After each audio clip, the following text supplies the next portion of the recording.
Ada malaikat yang mengatur rezeki, Mikail namanya. Ada malaikat yang menyampaikan wahyu, Jibril namanya. Ada malaikat yang mencatat setiap kebaikan dan keburukan kita selagi hidup, Raqib Atid namanya. Ada malaikat yang ditugaskan untuk menyoal setiap mayit dalam kubur, termasuk yang saat ini sedang dalam proses apa yang dihadapi oleh almarhumah, namanya Munkar dan Nakir. Ada malaikat yang ditugaskan untuk meniup trompet sangkakala, meniup trompet sangkakala nanti di hari kiamat. Jadi kalau ada trompet yang berbunyi, itu bukan trompet sangkakala Israfil itu barangkali trompet-trompet hanya sekedar menandakan atau mengisyaratkan sesuatu. Malam tahun baru misalnya, itu trompetnya Yahudi. Setiap awal bulan misalnya bunyi trompet, itu para pedagang ikan memberi isyarat, memberitahu bahwa nikah sudah ada. Tapi trompet Israfil, malaikat yang ditugaskan Allah untuk meniup sangkakala, itu belum lagi berbunyi, karena memang belum ditiup. Karena kalau sekali dia tiup, trompetnya Israfil, kalau dia tiup, Allahu Akbar, 3 kali Israfil meniup trompetnya. Tiupan pertama itu menghancurkan segala isi langit dan bumi. Semua makhluk yang ada di langit dan bumi akan terkejut. Belum ada apa-apanya itu kagetnya ibu tadi. Diberitakan dalam Al-Quran surah Al-Qiyamah, Al-Waqiah, Al-Qari'ah, Al-Ghashiyah, bagaimana keadaan dunia ketika sangkakala malaikat Israfil sudah ditiup. Al-Qari'atu mal-Qari'ah wa ma adraka mal-Qari'ah. Hari kiamat, tahukah kamu apa hari kiamat itu? Yauma yakunun nasu kal farasil mabthuh. Bu, nanti di hari kiamat saat tiupan Israfil sangkakala telah berbunyi, semua manusia berterbangan seperti anai-anai. Lihat anai-anai, Bu, kumpulan semisal debu, letakkan di tangan. Anai-anai itu bekas lapuknya kayu. Ada gaba-gaba yang lapuk, coba taruh di kayu, taruh di tangan, telapak tangan kita, bertumpu di situ, kemudian ditiup, terbangan. Itulah perumpamaan makhluk di hari kiamat. Manusia berterbangan seperti anai-anai. Watakunul jibalu kal ihnil manfush. Dan gunung-gunung berhamburan seperti bulu yang dilempar. Allahu Akbar. Ibu bapak yang Allah muliakan, itu tugas malaikat Israfil. Lalu ada malaikat Malik yang ditugaskan untuk menjaga pintu neraka.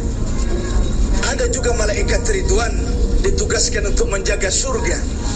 Lalu ada satu malaikat yang ditugaskan untuk mencabut nyawa. Siapa namanya, Bu? Bu, malaikat yang ditugaskan mencabut nyawa, namanya malaikat Israel. Semua kita akan dicabut nyawanya oleh Israel. Dan Israel tidak mau tahu kita sakit, kita sehat, kita diam dengar ceramah, ataupun kita sedang baca cerita saat ada ceramah. Kalau sudah tiba saat kedatangan malakul maut, dicabut. Pengalaman saya, Bu, di Kecamatan Telaga, ada satu perkampungan desa namanya Desa Bilato, Desa Bulota. Ibu pernah jalan-jalan ke Desa Bulota. Saya diundang keluarga ceramah takziah pagi hari Kenduri ke-7. Sedang ceramah Bapak dan Ibu, belum selesai ceramah, lagi seriusnya ceramah, tiba-tiba yang protokol memberi isyarat. Saya pikir tumben. Biasanya yang dikasih isyarat begitu kalau orang menyanyi terlalu lama. Ya, menyanyi itu kan guluhun, sia-sia. Setiap lirik yang terucap sia-sia. Kalau mengandung maksiat dicatat oleh malaikat atid dosa.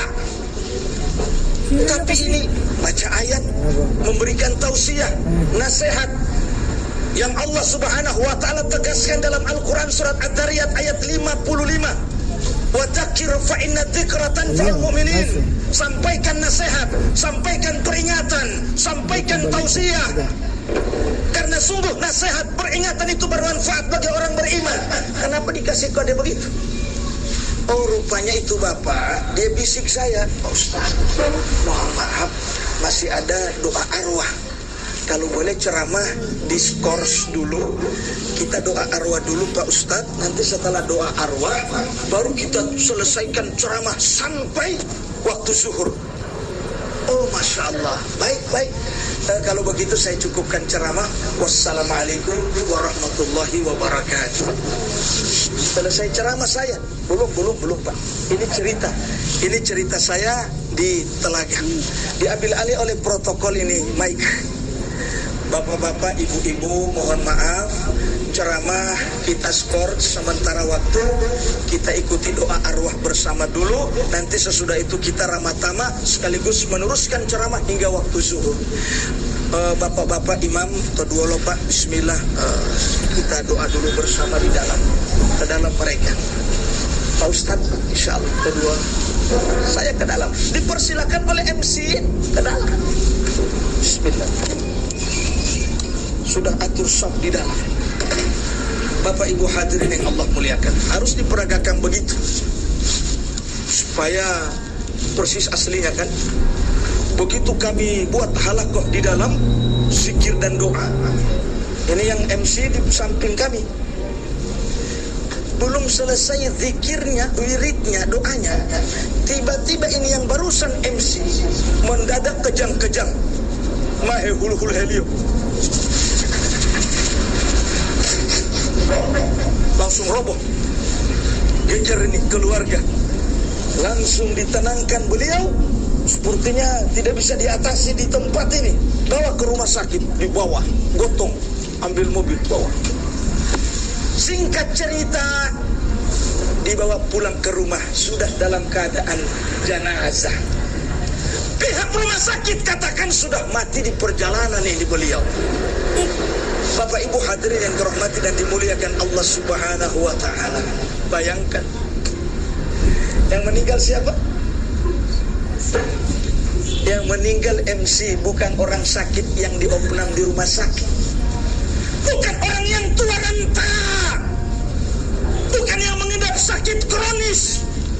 Bukan yang sedang terbaring di atas pembaringan. Tapi dia yang sedang MC, sehat walafiat. Itu yang bikin saya khawatir jadi MC. Ibu bapak hadirin Allah muliakan, mati bisa datang kapan saja, di mana saja, kepada siapa saja. Maaf, almarhum ayahanda saya tercinta Pak Haji Ahsan Ison Salilama juga mengalami peristiwa yang mirip di Kecamatan Kuandang ketika beliau sedang serius-seriusnya, semangat-semangatnya ceramah. Tiba-tiba salah satu di antara jamaah yang hadir itu meninggal dunia.